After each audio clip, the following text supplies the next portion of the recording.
Bus shooting in California, and an NMU alumnus writes a children's book. Later, weather with Caleb Rydell and sports with Ross Ray. Hi, I'm Joseph Sigourney. And I'm Ross Ray. Welcome to Public Eye News.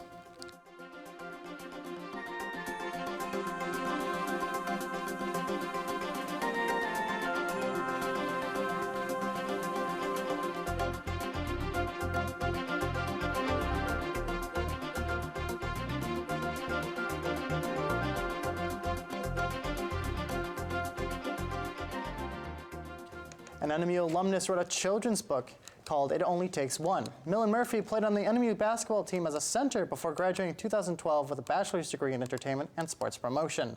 Millen also worked as a motivational speaker for several years and wanted to reach out to more people by writing this book. Millen said, quote, "I've always wanted to inspire and empower people through my life story," end quote.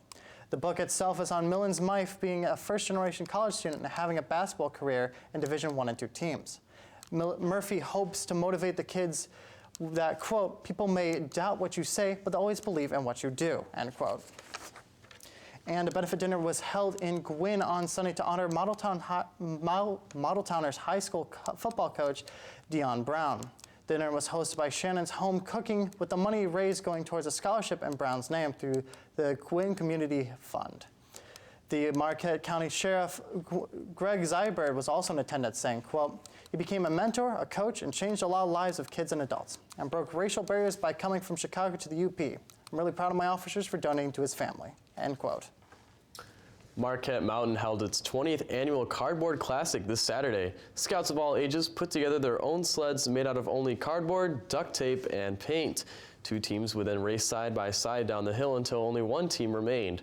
Over 60 sleds took to the slopes on Saturday, all of them themed to vehicles from Star Wars, which was this year's theme.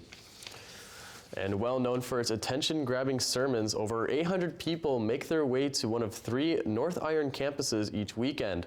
Their Marquette service, temporarily housed in the gym of North Star Academy, is at capacity. Their Ishpeming location is also very close. In January, the church began offering services in Lance. Their new location is already near capacity. In January, they announced their acquisition of the defunct JCPenney building in Marquette. With the help of congregation members, the church hopes to have their location open by September or sooner. Officers were dispatched to a report of a house fire in Gladstone Sunday afternoon, where a woman was reported to be still inside the burning house. Officers were able to enter the home and get the 80-year-old woman out. She was then transported to St. Francis Hospital for her injuries, and then later airlifted to St. Mercy's Hospital in Milwaukee, Wisconsin. The extent of her injuries is unknown, and her identity has not been released. And there was a large attendance for the inaugural Teal Lake Ice Fishing Derby in Negaunee over this past weekend. The contest was hosted by South Lake Fishing Association and featured various prizes given out to the 250 participants. The largest catch of the day was a pike that measured in at 32.5 inches. Kids who also competed received prizes and were allowed to fish for free all day. The organization wanted to offer a way to show families how to bond while also encouraging their kids to understand the importance of fresh and healthy food on the table. And after the break, we'll be back with your national and international news. Stay tuned. The candidates have made their pitches. Primary voting is about to begin, and ballots will be counted. Who will win in these early primary states? A PBS NewsHour Vote 2020 primary election special. Tonight at 11. Welcome back to Public Eye News. One person was killed and 5 others were injured this morning after a person opened fire on a Greyhound bus in Bakersfield, California. The bus, which originated in Los Angeles, was heading north on Interstate 5 to the Bay Area when the incident occurred. 43 people were on the bus, including the driver, when the incident happened. After the shooting, the bus driver pulled over to the right shoulder and was able to convince the alleged shooter to voluntarily leave the bus. Police said they were able to take the man into custody without incident. One wounded passenger was air evacuated and the other wounded passengers were taken to the hospital. The motive of the incident is still unknown. There are 3 new confirmed cases of coronavirus this morning in the U.S. south of San Francisco. That brings the total number of cases in this country to 11. According to health officials, there are more than 17,000 cases worldwide. Rami Encino is in Beijing. Looking on in shock, this man is asked who's died. He answers, "My father," as men in hazmat suits tell him it's over. Outside, several body bags have already been stacked in a van. This widely circulated video that CBS News can't independently verify purportedly shows the situation at a hospital in Wuhan, Hubei province, the epicenter of China's coronavirus outbreak. A grim snapshot of a city still on historic lockdown. American Priscilla Dickey and her daughter Hermione are stuck in Wuhan, desperately waiting for the next flight back to the United States. The longer this goes, what's your biggest fear? It's scary to think that if I have any problems right now, I would have to go to the hospital. And the hospital right now is someplace I really don't want to be. Wuhan's government just finished construction on one of 2 new hospitals for patients built in just 10 days. Officials have even deployed drones with speakers. One warns this woman she should wear a mask and tells her to go home and wash her hands.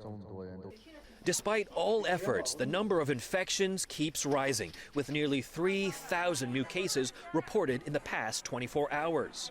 Over the weekend, a Boston student tested positive. He returned from Wuhan just one day before Logan Airport started screening for the virus.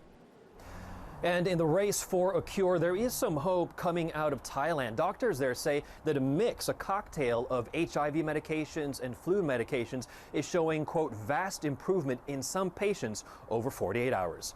Ramy Inocencio, CBS News, Beijing. The recording supposedly shows authorities knew immediately that a missile had downed a Ukraine airplane.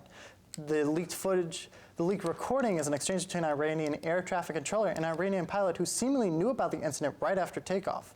The jetliner was down just after ascending from Tehran, killing all 176 passengers on board. After days of denial by the Islamic Republic, Ukraine's President Volodymyr Zelensky acknowledged the recording's authenticity after it was handed over by Iranian investigators. And ISIS has claimed responsibility for a stabbing attack in London over the weekend, and British police are releasing new details about the suspect. CBS's Cindy Palm reports from London. Shut the doors!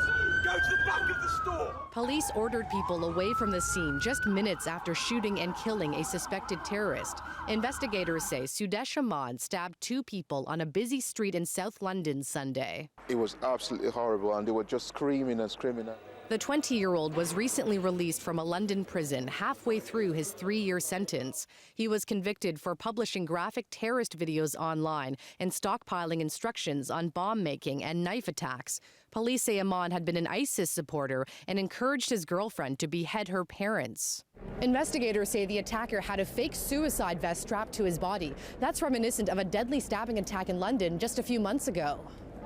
In November, police shot and killed a convicted terrorist wearing a fake bomb who had stabbed 2 people to death before bystanders wrestled him to the ground. Usman Khan had also been jailed for terrorism and released early. I'm, if I'm honest, angry because both these attacks, the one in November and the one yesterday, were preventable and foreseeable. British Prime Minister Boris Johnson is promising to enforce tougher rules for releasing convicted terrorists. It's time to take action to ensure that people in the current stream do not qualify automatically for early release. Undercover police were tracking Ahmad at the time of the attack. Cindy Palm, CBS News, London. Stick around, because after this break, we'll be back with weather and sports.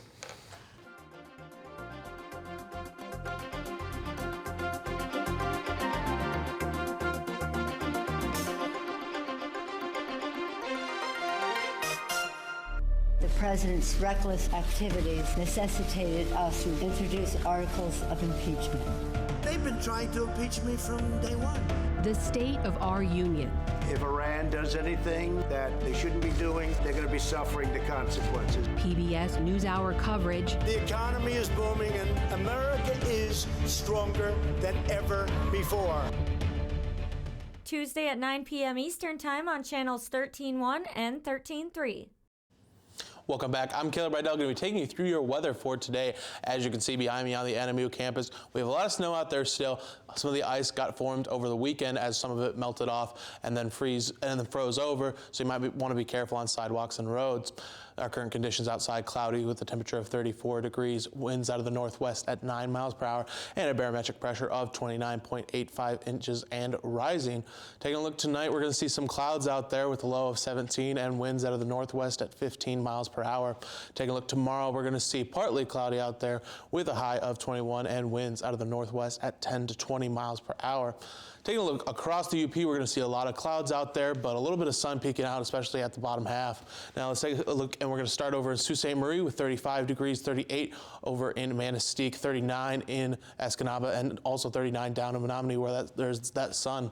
And taking a look at the western half of the UP, 36 in Iron Mountain, Ironwood with 27 and partly cloudy. Up in the Keweenaw and Houghton with 30 degrees, and back here in Marquette, 34 degrees and cloudy.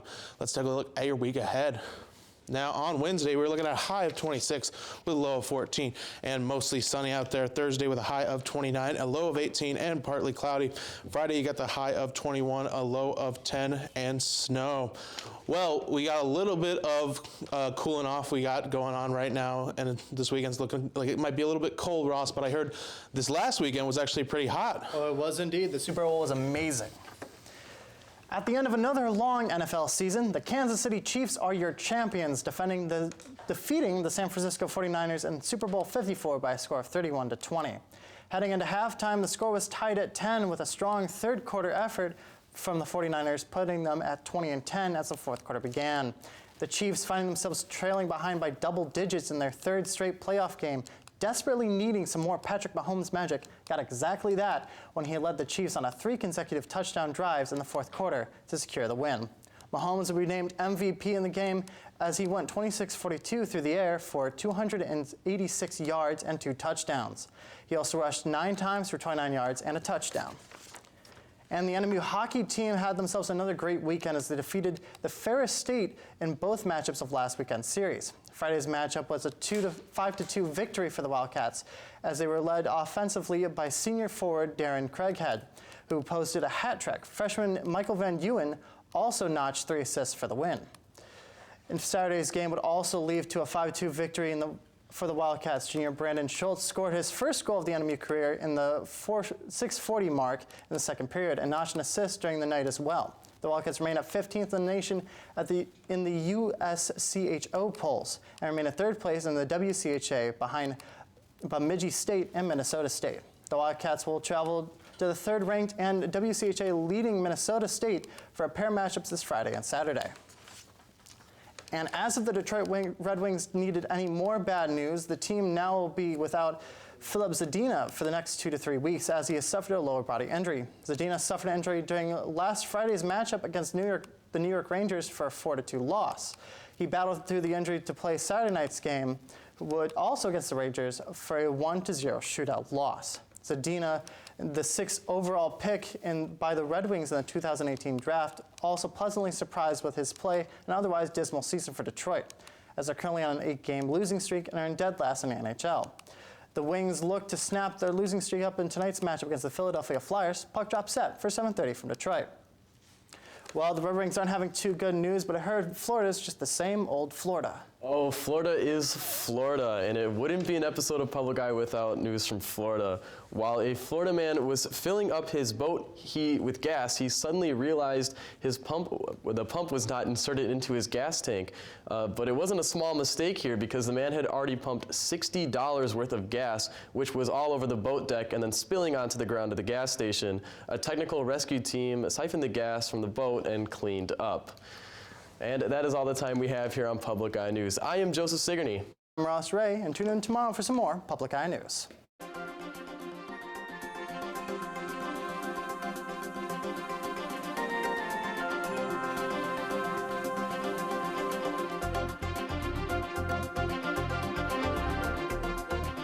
The preceding program was produced by WNMU-TV, Northern Michigan University Public Television, in studios located in Elizabeth and Edgar Hardin Hall.